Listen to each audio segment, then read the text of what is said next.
పదవి కోసం టీడీపీ ఎంపీలు పోటీ పడుతున్నారు. ఈ పదవిని ఆశిస్తోన్న ఎంపీ రాయపాటి సాంబశివరావు, మురళీమోహన్ సీఎంను కలిశారు. టీటీడీ చైర్మన్గా పదవి చేయాలన్నది తన చిన్ననాటి కోరికన్నారు రాయపాటి. చైర్మన్ పదవి విషయంలో సీఎంపై అనేక ఒత్తిళ్లు ఉన్నాయన్నారు. టీటీడీ బోర్డు చైర్మన్ గా మీరు అడుగుతున్నారు, రేపు త్వరలో బోర్డు కూడా వేయబోతున్నారు. ఏంటి సార్, మీరు అడిగారా లేదా? ముఖ్యమంత్రి గారికి తెలుసు, అన్ని సంగతులు తెలుసు. నాకు భగవంతుని సేవ చేయాలని చెప్పి నాకు కోరిక ఉంది. అది ఆయన భగవంతుని ఇష్టం, ముఖ్యమంత్రి గారి ఇష్టం. ఆయనకు వదిలేసారు, నేను అడగలేదు. టీటీడీ బోర్డు చైర్మన్ గా మీ పేరు వినిపిస్తా ఉంది. చంద్రబాబు నాయుడు గారు కూడా మీ పేరుని ప్రతిపాదిస్తున్నట్టు తెలుస్తుంది సార్. మరి అది ఇంకా ఆయన నోటి నుంచి కానీ వెంకటేశ్వర స్వామి గారి నోటి నుంచి కానీ రాలేదు.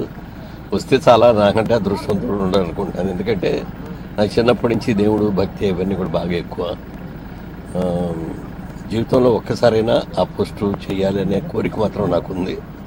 ఇక వెంకటేశ్వర స్వామి దయ్యాక చంద్రబాబు నాయుడు గారిని అయితే కోరారా సార్? అడిగాను, నేను అడగవలసిన బాధ్యతగా నేను అడిగాను. మరి ఆయనకి చాలా ప్రెషర్స్ ఉంటాయి కదా, అన్నీ ఆలోచించుకొని డిసైడ్ చేస్తారు ఆయన.